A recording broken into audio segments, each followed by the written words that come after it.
कारण लेकिन ईमानदार इंसान था, जो अपनी पत्नी सीमा और अपने प्यारे बेटे राजू के साथ एक छोटे से गांव में रहता था। बरसात का मौसम शुरू हो चुका था। चारों तरफ काले बादल छाए हुए थे और रिमझिम फुहारे मानो आसमान से उम्मीदों को बहा ले जा रही थी।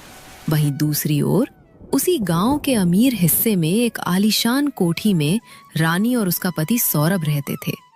निखिल और राजू दोनों घर के बाहर आते हैं। भाई, आज तो बड़ी जबरदस्त बारिश हो रही है। मैं तो अपनी छत पर जा रहा हूँ बारिश के मजे लेने। तू भी आना। भाई, दिल तो बहुत कर रहा है, लेकिन मेरी छत इतनी छोटी है कि ठीक से खड़ा भी नहीं हुआ जाता। सोच रहा था कि तेरी छत पर आ जाऊं। क्या मैं आ सकता हूँ? देख राजू यार, मुझसे मत बुरा मानना, लेकिन मम्मी ने साफ मना किया है कि किसी गरीब को घर पे मत लाना। वो कहती हैं कि ऐसे लोग घर में गंदगी कर देते हैं। अच्छा, कोई बात नहीं भाई, समझ सकता हूँ। तेरा कोई कसूर नहीं है।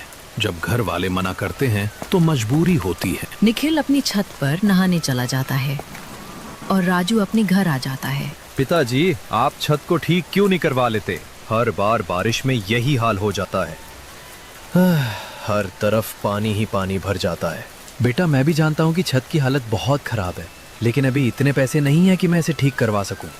रोजमर्रा का खर्च ही बड़ी मुश्किल से चलता है। पिताजी, आप जल्दी से छत ठीक करवा लीजिए ना, फिर मैं भी निखिल की तरह अपनी छत पर खड़ा होकर बारिश में नहाया करूंगा। उसे देखकर मेरा भी मन करता है भीगने का। बेटा, मैं भी चाहता हूँ कि तू खुश रहे, तुझे किसी चीज़ की कमी ना हो, लेकिन इस वक्त तो काम भी नहीं है। रोज कुआं खोदना और रोज पानी पीना जैसा हाल है। कोई बात नहीं पिताजी, मैं जानता हूँ आप जो भी करते हैं हमारे लिए ही करते हैं। एक दिन ऐसा जरूर आएगा जब हमारी छत भी पक्की होगी और हम सब मिलकर उस पर नाचेंगे, भीगेंगे और हंसेंगे। राजू अपने घर के बाहर से निखिल को छत पर नहाता हुआ देखा है और बहुत ही दुखी हो जाता है। सौरभ, बारिश में तो घर में रहने का एक अलग ही मजा है ना। बाहर की ठंडी हवाएं और अंदर गर्मा गर्म चाय, क्या ही सुकून मिलता है। बिल्कुल रानी, बारिश तो असली में आराम करने और सुकून से जीने के लिए होती है। सब कुछ जैसे थम जाता है। रानी, मैं एक बात सोच रहा हूँ। हमारे घर के बराबर में जो आकाश रहता है, उसके घर की हालत तो बहुत खराब है। हर बार बारिश में छत से पानी टपकता है। क्यों ना हम उसे कुछ पैसे दे दें ताकि वो अपने घर की मरम्मत करवा सके। अरे बिल्कुल नहीं, ये गरीब लोग तो बस दिखावा करते हैं। तुझे क्या लगता है इन्हें वाकई मदद की जरूरत होती है? इनको तो कई जगह से खाना, कपड़े सब मिल जाता है। लेकिन रानी, हमने कई बार देखा है कि उसका बेटा पानी में बैठा पढ़ाई कर रहा होता है और उसकी माँ बाल्टियों में टपकते पानी को संभाल रही होती है। देखो सौरभ, हम अमीर बन गए हैं, इसका ये मतलब नहीं कि हर किसी की जिम्मेदारी उठाएं। अगर हमने एक को दिया तो कल 10 और आ जाएंगे, और फिर क्या, हर किसी की छत बनवाते फिरेंगे। सीमा, इस बार बारिश कुछ ज्यादा ही तेज है। मुझे नहीं लगता कि हम यह बरसात इस टूटी हुई छत के नीचे निकाल पाएंगे। हर तरफ से पानी टपक रहा है। तुम बिल्कुल सही कह रहे हो आकाश। हर साल थोड़ा थोड़ा सह लेते थे, लेकिन इस बार हालत बहुत खराब है। बच्चों को भी सर्दी लग रही है। कब तक यूं ही सहते रहेंगे? समझ नहीं आता मैं क्या करूं। ना कोई काम है, ना ही घर में पैसे बचे हैं। हाथ पांव चलाने को कुछ बचा ही नहीं। एक बात कहूं, क्यों ना तुम अपना नाम सरकारी कमजोर तबके वाली सूची में दर्ज करवा लो। कई बार सरकार ऐसे घरों को मदद देती है। हो सकता है हमारा नाम भी आ जाए और घर की मरम्मत हो सके। तू सही कह रही है सीमा, कोशिश तो करनी चाहिए। अगर किस्मत साथ दे गई तो शायद अगली बारिश हम एक पक्की छत के नीचे बैठ के देखेंगे, ना कि इससे बचने की कोशिश करते हुए। और बच्चे भी चैन से सो सकें। ठीक है, मैं अभी जाता हूँ सरकारी दफ्तर, देखता हूँ क्या करना होगा। अगर हमें मदद मिल सके तो हमें पीछे नहीं हटना चाहिए। आकाश सरकारी दफ्तर जाता है। अरे सुना तुमने, यहाँ सरकार की तरफ से गरीबों के लिए घर बनाने की योजना चल रही है। हाँ भाई, जिन लोगों के घर बहुत छोटे हैं या बरसात में पानी टपकता है, सरकार उनके लिए पक्के मकान बनवा रही है। भाई साहब, सब लोग यहाँ नाम लिखवा रहे हैं, क्या मैं भी अपना नाम लिखवा सकता हूँ? हमारे घर की छत बहुत कमजोर है, हर बार बरसात में हाल बेहाल हो जाता है।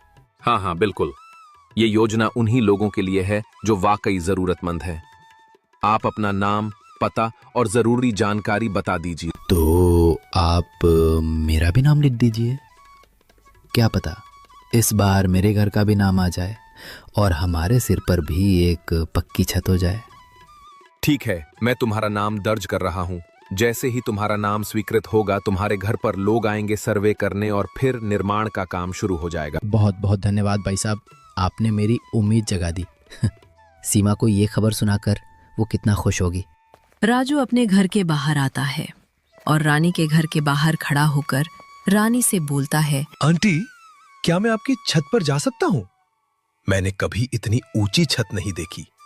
ऊपर से पूरा मोहल्ला दिखाई देता होगा ना? चाल में रहते हो और ख्वाब ऊंची छतों के देखते हो। तुझे हम अपनी छत पर क्या, अपने घर में भी नहीं आने देंगे। दूर रहो मुझसे, हाथ भी मत लगाना। वहाँ आ जाती है, उन्होंने सब सुन लिया होता है। बहन, ये क्या बात हुई? आप मेरे बेटे से इस तरह कैसे बात कर सकती है? वो तो सिर्फ छत पर जाने की बात कर रहा था, उसमें क्या गुनाह कर दिया उसने? अपने बेटे को पहले समझाओ, ये अमीरों के घरों में घुसने के ख्वाब देख रहा है। तुम जैसे गरीब लोग बस यही सोच सकते हो, किसी तरह अमीरों के बीच पहुंच जाओ। बहन, वो बच्चा है, मासूम है, उसे क्या पता अमीरी गरीबी का फर्क। उसे तो बस ऊंचाई से दुनिया देखने का शौक है। आप उसे ऐसे क्यों नीचा दिखा रही हैं? बच्चा है, तुम्हें सब पता होता है। तुम लोग जानबूझकर हमारे घरों के आसपास मंडराते हो ताकि मौका मिलते ही चोरी कर सको। हम सब जानते हैं तुम जैसे लोगों को। बचकर। मैंने कुछ नहीं किया आंटी, मुझे बस ऊपर से देखना था। चुप और सुन लो, अब अगर दोबारा मेरे घर के पास भी आए तो मैं पुलिस को बुला लूंगी, समझे तुम दोनों? सीमा राजू को लेकर अपने घर आ जाती है। मम्मी, वो आंटी कितनी बुरी थी ना, आपने देखा ना? वो आपसे कैसे बात कर रही थी, जैसे हम इंसान ही नहीं हो।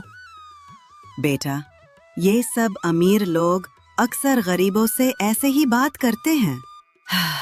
जब अपने से गरीब मिलते हैं तो ताने देते हैं, और जब अपने से अमीर मिलते हैं तो सिर झुकाकर बड़े अदब से बोलते हैं। मम्मी, हम अमीर क्यों नहीं हैं? काश हमारा भी ऊंचा घर होता तो हम भी छत पर चढ़कर बारिश देखते, पतंग उड़ाते और कोई हमें ऐसे नहीं दुत्कारता। बेटा, हम अमीर नहीं हैं, पर मेहनती है, और मेहनत करने वालों की किस्मत एक दिन जरूर बदलती है। तो मम्मी, क्या हमारा भी कभी ऊंचा घर होगा, सबसे ऊंचा? हाँ बेटा, बिल्कुल होगा। एक दिन हमारा घर सबसे ऊंचा होगा, सिर्फ ईंटों से नहीं, इज्जत और मेहनत की नींव से। और तब कोई हमें नजरें नीची करके नहीं देखेगा, बल्कि गर्व से देखेगा। आकाश अपने घर आ ही रहा होता है, तभी वो देखता है कि बारिश में समोसे का ठेला लगा हुआ है और उस पर काफी ज्यादा भीड़ है। वो देखकर सोचता है, क्यों ना मैं भी पकौड़ों की दुकान लगा लूं। बारिश में पकोड़े लोग काफी अच्छे से कहते हैं, और वैसे भी सीमा से काफी अच्छे पकोड़े बनाने आते हैं। क्या हुआ आकाश, नाम लिखवा दिया कि नहीं तुमने? हाँ सीमा, मैं नाम लिखवा कर आ गया हूँ। जैसे ही सरकार की तरफ से हमारा नाम स्वीकृत हो जाएगा, घर बनना शुरू हो जाएगा। ये तो बहुत अच्छी खबर है आकाश। अब बस दुआ है कि हमारा नंबर जल्दी आ जाए। सीमा, लेकिन मैं एक और तरकीब सोचकर आया हूँ। कैसी तरकीब आकाश? तुम पकोड़े बहुत अच्छे बनाती हो ना। मैंने सोचा क्यों ना हम बारिश के इस मौसम में पकोड़े बनाकर बेचना शुरू करें। लोग बारिश में गरम गरम पकोड़े बड़े चाव से खाते हैं। अरे हाँ, ये तो वाकई बहुत अच्छा आइडिया है। अगर हम रोज थोड़े थोड़े पकोड़े बेचे तो अच्छा पैसा कमा सकते हैं। हाँ, यही सोचकर आया हूँ। मेरे पास कुछ पैसे बचे हैं जिससे हम बेसन, आलू, प्याज और बाकी सामान खरीद सकते हैं। कल से ही शुरू कर देते हैं। ठीक है आकाश, मैं आज ही तैयारी कर लेती हूँ। तू देखना, हमारे पकोड़े मोहल्ले में सबसे ज्यादा बिकेंगे।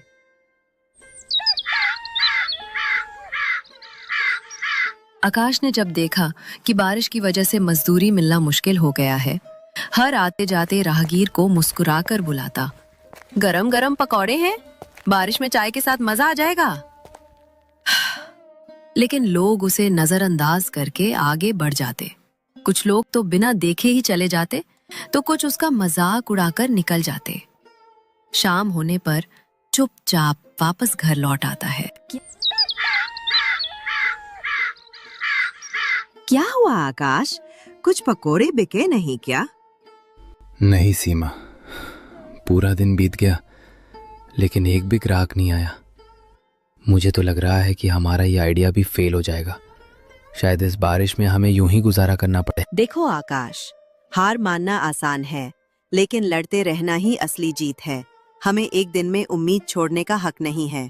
कल से मैं खुद ठेले पर जाऊंगी और तुम भी चलना, मेरा साथ देना। नहीं सीमा, मैं तुम्हें यूं ठेले पे खड़ा नहीं होने दूंगा। ये काम तुम्हारे लिए नहीं है। आकाश, आजकल लोग अक्सर लड़कियों को देखकर रुकते हैं, फिर चाहे वो सामान हो या खाना। अगर मैं जाकर लोगों को आवाज दूंगी, मुस्कुराकर पेश आऊंगी, तो लोग जरूर आएंगे, और जब उन्हें हमारे पकौड़े अच्छे लगेंगे तो वो खुद ही बार बार आएंगे। तुम ठीक कह रही हो सीमा। कभी कभी हालात को समझकर फैसला लेना ही समझदारी होती है।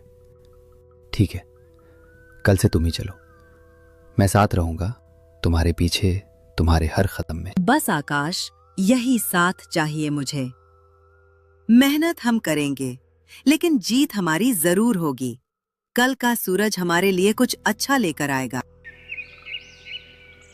अरे वाह बहन जी, आपने तो कमाल कर दिया। ऐसे लाजवाब पकौड़े तो मैंने आज तक नहीं खाए। ये खुशबू, ये कुरकुरापन, क्या बात है। अरे भाई साहब, आप तो बस चख कर देखिए, मैं तो इससे भी अच्छे पकौड़े बना सकती हूँ। आप हमारे ग्राहक हैं, आपको खुश रखना हमारा फर्ज है। सच कहूं तो बहन जी, मैं इतने सालों से समोसे खा रहा था, लेकिन मजा कभी नहीं आया जितना इन पकौड़ों में आया है। हर कौर में ऐसा लगता है जैसे दिल खुश हो गया हो। बस बस, इतना तारीफ मत कीजिए भाई साहब, वरना पकौड़े शर्मा जाएंगे। आराम से खाइए, पकौड़े कहीं भाग नहीं रहे। जितने बोलेंगे उतने मिलेंगे। तो फिर तैयार रहिए, आज तो मैं पकौड़ों पर ही हमला करने वाला हूँ। हम तो ऑर्डर पर भी बनाते हैं, चाहे आधा किलो हो या 5 किलो। बस बोल दीजिए और ताज़ा गर्मा गर्म पकौड़े हाजिर। कुछ ही घंटों में ठेले के आगे भीड़ लग गई। हर कोई यही कह रहा था कि सीमा के पकौड़े तो कमाल के हैं। लोग चाय के साथ गरम गरम पकौड़ों का लुत्फ उठा रहे थे और तारीफों के पुल बांध रहे थे। अरे वाह आकाश, आज तक मैंने अपनी जिंदगी में इतने ढेर सारे पैसे एक साथ कभी नहीं देखे, जितने हमने सिर्फ एक दिन में पकौड़े बेचकर कमा लिए। अरे सीमा, ये तो कुछ भी नहीं है। अब तो ऊपर वाले ने हमारा हाथ पकड़ लिया है। तुम बस देखते जाओ हम क्या क्या करते हैं। हाँ आकाश, अगर ऐसे ही काम चलता रहा तो हम अपने बेटे आशिमा के लिए भी अच्छे दिन लेकर आएंगे। उसे पढ़ाई के लिए सबसे अच्छी किताबें और कपड़े देंगे। और सिर्फ वही नहीं, हम उसके सिर पर पक्की छत भी देंगे। अब हमारा घर वैसे भी बारिश में पानी टपकाता है।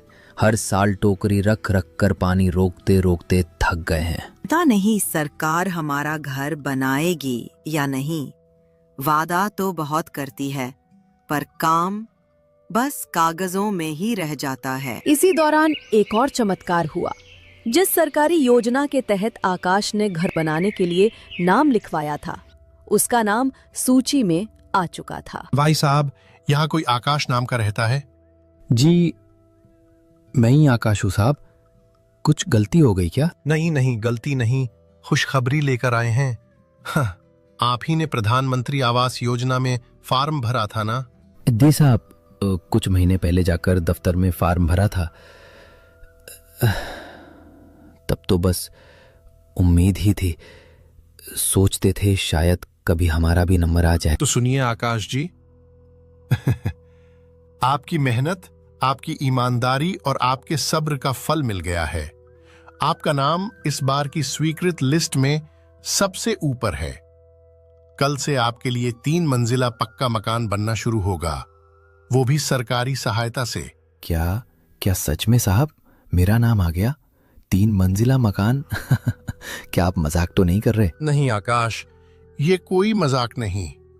आपके दस्तावेज सब पूरे थे, कोई गलती नहीं थी, और सबसे बड़ी बात, आपके जीवन की कहानी ने अधिकारियों को छू लिया। आपने कभी हार नहीं मानी, न गरीबी से न हालात से। इसलिए ये सरकार का तोहफा नहीं, आपकी मेहनत की जीत है। साहब, आप लोगों ने तो मेरी जिंदगी ही बदल दी। मैंने कभी सोचा भी नहीं था कि मेरी झोपड़ी की जगह एक दिन 3 मंजिला मकान खड़ा होगा। मेरा बेटा अब छत टपकते देखकर नहीं सोएगा। बहुत बहुत शुक्रिया साहब, दिल से शुक्रिया। नया घर बनकर तैयार हो चुका था। 3 मंजिला सुंदर सा पक्का मकान, सफेद दीवारें, हरे दरवाजे और छत पर नीली टंकी। मोहल्ले के बच्चे और बड़े सभी देखने आते और दंग रह जाते। आकाश का परिवार अब गर्व से सिर उठाकर चलता था। अरे राजू, तेरा घर तो कमाल का बन गया है। बड़ा भी है और दिखने में तो एकदम महल जैसा। अब तो हमारा घर इसके सामने छोटा सा लगने लगा है। हाँ निखिल, मैं तो पहले से कहता था ना, मेरे पिताजी एक दिन मुझे बड़ा सा घर बना कर देंगे। और देख, अब बन गया। मैंने तो सोच रखा था कि इसकी छत पे खड़े होके बारिश में नहाऊंगा, और आज वो दिन आ गया है। तो राजू, क्या मैं भी तेरी छत पर आ सकता हूँ नहाने के लिए? हम दोनों मिलकर खूब धमाल करेंगे। नहीं निखिल, याद है जब एक बार मैं तेरे घर आया था तो तेरी मम्मी ने कहा था, राजू आज मत आना, निखिल पढ़ाई कर रहा है। तो अब मेरी मम्मी ने भी कह दिया है, निखिल छत पे नहीं आएगा। अरे ये तो ठीक नहीं हुआ। दोस्ती में ऐसे हिसाब किताब नहीं रखते। अरे भाई, ये हिसाब किताब नहीं, बस मम्मी का घर का नियम है। वैसे तू टेंशन मत ले, अगली बार मैं खुद तेरे घर आऊंगा और तेरी छत पर नहा लूंगा। तो इस कहानी से हमें ये सीख मिलती है, कभी भी किसी गरीब का मजाक नहीं उड़ाना चाहिए। कब किसका नसीब बदल जाए ये तो बस ऊपर वाला ही जानता है।